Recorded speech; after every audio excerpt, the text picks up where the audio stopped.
नेप्से बजारका कुराको अङ्क 3मा यहाँलाई स्वागत छ। आज हामी सिस्टमैटिक इन्भेस्टमेन्ट प्लान मतलब एसआईपी बारे अलिक गहिरिएर कुरा गर्दैछौँ। यो नेपालमा निकै लोकप्रिय भइरहेको छ नि हैन? हामीसँग भएका जानकारीहरूले यो के हो, यसका फाइदा, जोखिम अनि नेपालमा कस्तो अवस्था छ भन्ने देखाउँछ। यसलाई सरल बनाउने हाम्रो कोसिस रहनेछ। नमस्ते। सिस्टमैटिक इन्भेस्टमेन्ट प्लान एसआईपी भनेको चाहिँ खासमा म्युचुअल फन्डहरूमा नियमित रूपमा लगानी गर्ने एउटा तरिका हो। जस्तै हरेक महिना एउटा निश्चित रकम तोकिएको मितिमा लगानी गर्ने अनि त्यो दिन जुन एनएभी हुन्छ नि, नेट एसेट भ्याल्यु हो, त्यही एनएभीको आधारमा लगानीकर्ताले फन्डको युनिट मतलब इकाइ पाउँछन्। नियमित लगानी। अनि यसको एउटा मुख्य फाइदा रुपी कस्ट एभरेजिङ भन्छन् नि, त्यो चाहिँ कसरी काम गर्छ होला? अलिकति सरल भाषामा भनिदिनुस् न। रुपी कस्ट एभरेजिङ यो निकै चाखलाग्दो कुरा हो। यसमा कस्तो हुन्छ भने तपाईँले हरेक महिना एउटै रकम हाल्नुहुन्छ हैन?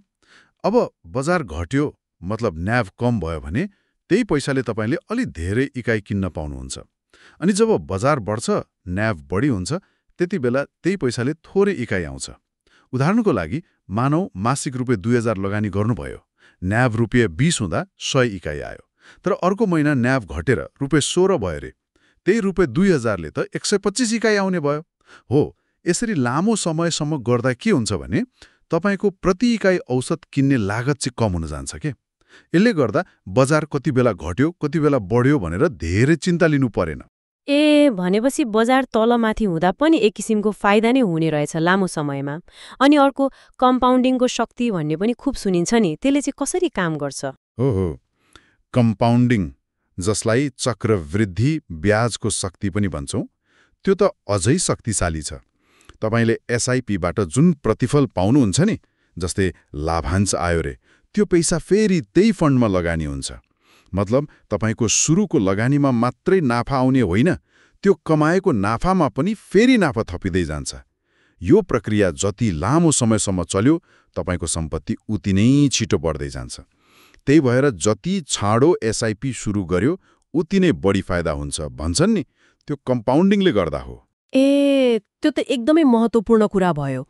यी दुई त ठूला फाइदा भयो, रुपी कस्ट एभरेजिङ र कम्पाउन्डिङ। तर अरू पनि त होलान् नि, जस्तो हामी जस्तो सामान्य लगानीकर्ताले सजिलै महसुस गर्ने फाइदाहरू छन् नि, अवश्य छन्। एउटा त लगानीमा अनुशासन बस्छ। हरेक महिना ब्याङ्कबाट आफै पैसा काटिने भएपछि त्यो बचत गर्ने र लगानी गर्ने बानी पर्छ नि, अल्छी लाग्दैन। अर्को, यो एकदमै पहुँचयोग्य छ, मतलब धेरै पैसा चाहिँदैन। नेपालमै हेर्नुस् न, मासिक रु 500 वा 1000बाट पनि सुरु गर्न मिल्छ। हो र, 500बाटै हो।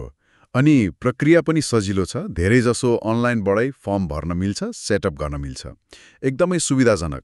अनि अर्को कुरा, म्युचुअल फन्ड मार्फत लगानी हुने भएकाले तपाईँको पैसा एउटै सेयरमा मात्र जाँदैन, धेरैवटा कम्पनी विभिन्न क्षेत्रहरूमा फैलिन्छ।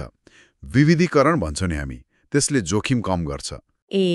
र यो सबै व्यवस्थापन गर्ने काम चाहिँ व्यावसायिक फन्ड म्यानेजरहरूले गर्छन्। हामीले टाउको दुखाउनु परेन धेरै। फाइदा त सुन्दा धेरै नै रहेछन्। सजिलो, सानो रकमबाट हुने, अनुशासन बस्ने, जोखिम पनि कम हुने। तर लगानी भनेपछि त जोखिम शून्य त हुँदैन होला नि। एसआईपीमा चाहिँ के कस्ता जोखिम हुन सक्छन् त? हो, तपाईँले ठिक कुरा उठाउनुभयो। एसआईपी जोखिम रहित चाहिँ हुँदैन। केही जोखिमहरू छन्। सबैभन्दा पहिलो त बजार जोखिम नै हो, किनभने म्युचुअल फन्डले शेयर बजार, बन्ड बजारमा लगानी गर्छ। अब बजार घटबढ हुँदा त तपाईँको लगानीको मूल्य पनि घटबढ हुन्छ, घट्न पनि सक्छ। अर्को, एसआईपीले यति नै नाफा हुन्छ भनेर ग्यारेन्टी दिँदैन। यो त बजार कस्तो चल्छ, तपाईँले छानेको फन्डले कस्तो प्रदर्शन गर्छ, त्यसमा भर पर्छ। ग्यारेन्टी नहुने भयो। हो। अनि अर्को, मुद्रास्फीति जोखिम, मतलब महँगी बढ्यो तर तपाईँको एसआईपीको प्रतिफल त्योभन्दा कम भयो भने तपाईँको पैसाको वास्तविक मूल्य त घट्यो नि। त्यो पनि सोच्नु पर्ने रहेछ। पर्यो। अनि कहिलेकाहीँ तपाईँले छानेको फन्डले नै राम्रो नगर्न सक्छ। फन्ड प्रदर्शन जोखिम भयो। अनि अर्को महत्त्वपूर्ण कुरा, तरलता जोखिम। विशेष गरी क्लोज्ड एन्डेड फन्डहरूमा निश्चित समयसम्म पैसा झिक्न नपाइने नियम, लक इन पिरियड हुन सक्छ वा झिक्दा शुल्क लाग्न सक्छ।